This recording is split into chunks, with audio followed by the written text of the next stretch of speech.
వీక్షకులందరికీ నమస్కారం.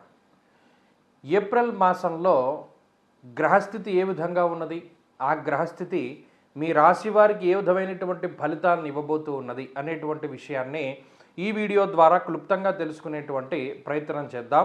ముఖ్యంగా ఏప్రిల్ మాసంలో ఏ విధమైనటువంటి గ్రహస్థితి ఉండబోతూ ఉన్నది అంటే, ఈ మాసంలో గురుడు మిథున రాశి యందు సంచారం చేస్తారు, కేతువు సింహరాశి యందు సంచారం చేస్తారు, అలాగే కుంభరాశి యందు రాహు యొక్క సంచారం ఉంటుంది. అయితే ఈ ఏప్రిల్ ప్రారంభంలోనే 3వ తారీఖున కుజుడు కుంభరాశిని వదిలిపెట్టి మీనరాశిలోకి ఆయన యొక్క ప్రవేశం జరుగుతుంది. అలాగే ఈ మాసంలోనే బుధుడు 11వ తారీఖు నాడు ఆయన కుంభరాశిని వదిలిపెట్టి మీనరాశిలోకి ప్రవేశం చేస్తారు. అంటే కుజుడితో పాటుగా బుధుడు, అక్కడే శనేశ్వరుడు, రవి యొక్క సంచారం కూడా జరుగుతూ ఉన్నది. అంటే దాదాపుగా ఏప్రిల్ 15వ తారీఖు వరకు మరలా ఒక పంచగ్రహ కూటమి ఏర్పడుతుంది.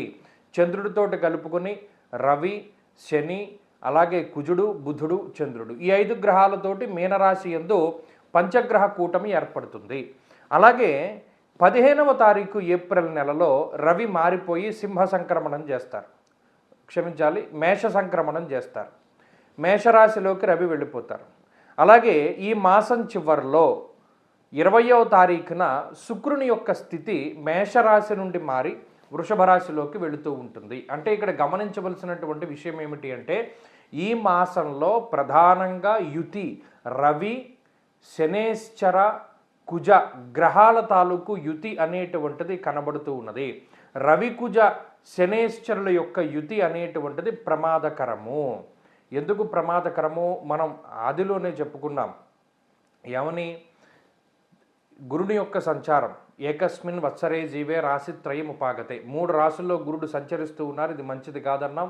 యుద్ధ వాతావరణము, యుద్ధ భీతి మొదలైనటువంటివి, పెట్రోల్కి సంబంధించిన ఇబ్బందులు, గ్యాస్కి సంబంధించినటువంటి ఇబ్బందులు ఇవన్నీ ఎదుర్కొంటూ ఉన్నారు. ఇప్పుడు ఈ శనేశ్వరుడు, కుజుడు, అలాగే రవిగ్రహాల యొక్క కలయిక వల్ల ఉష్ణ సంబంధమైనటువంటి సమస్యలు, కని విని ఎరుగని రీతిలో హీట్ వేవ్ అనేటువంటిది రావడానికి ఈ మాసంలో విపరీతంగా అవకాశం ఉంటుంది.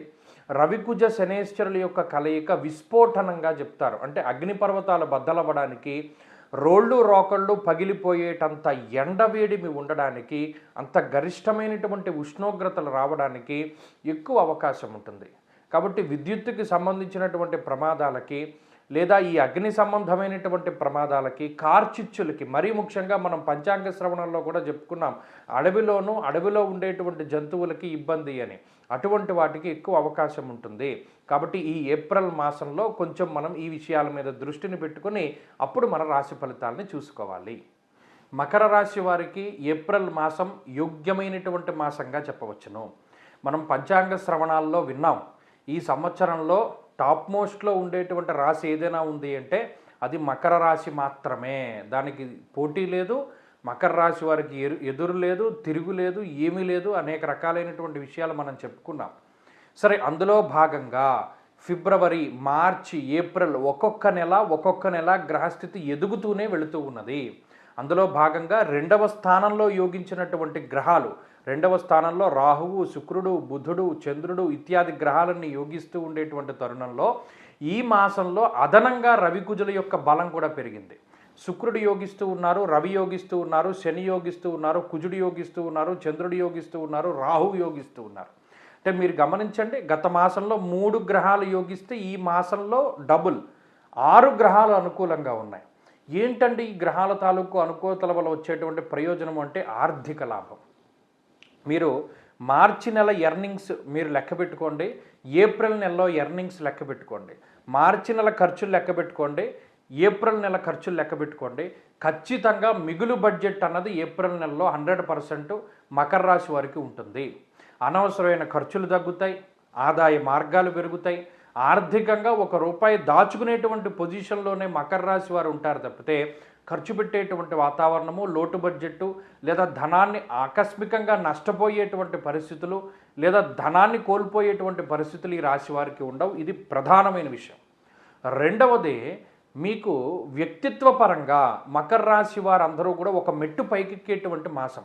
గత మాసంలో అనుకోనివి ఏదో ఒకటి మాట్లాడుతూ ఉండడం ద్వారా, లేదా మీ అభిప్రాయాలు చెప్పడం, మీ బాధలు చెప్పడం, మీ సీక్రెట్స్ చెప్పడం, ఏదో నోట్లో దాగినటువంటి అనేక విషయాలు చెప్పడం ద్వారా 10 మందిలోనూ చులకన అయినటువంటి పరిస్థితుల్లో ఈ మాసంలో మీ వ్యక్తిత్వ పరంగా కూడా మీరు ఒక మెట్టు పైకెక్కుతారు. ఎందుకు? వాక్స్థానమందు రాహు ఒక్కరే ఉన్నారు, ఇంకే గ్రహాలు లేవు. వాక్స్థానమందు రాహు మాయాగ్రహం కాబట్టి అత్యంత అద్భుతంగా మాట్లాడేటువంటి స్థితిని కల్పిస్తాడు. అలాగే తృతీయమందు కుజుడు, తృతీయమందు రవి, ఆరోగ్యం, నిత్య సంతోషం, బంధుమిత్ర సమాగమ. మీ మాటల వల్ల ఏర్పడినటువంటి ఈ బంధు విరోధం కానీ, లేదు అన్నదమ్ముల మధ్యలో, అక్క చెల్లెళ్ళ మధ్యలో, తోబుట్టువుల మధ్యలో ఏర్పడిన విభేదాలు కానీ మరలా మీరు సరిదిద్దుకోగలుగుతారు. వారందరూ కూడా మరలా మీ దగ్గరికి రాగలుగుతూ ఉంటారు. అంటే ఈ ప్రకారంగా అటు వ్యక్తిత్వ పరంగా ఎదుగుతారు, ఆరోగ్యపరంగా ఎదుగుతారు, ఆర్థికంగా ఎదుగుతారు. ఇంకొకటి ఉద్యోగపరమైనటువంటి విషయాలు. ఉద్యోగపరంగా క్రియాశీలకమైనటువంటి మార్పులు జరిగేటువంటి మాసంగా ఈ మాసాన్ని చెప్పుకోవచ్చును.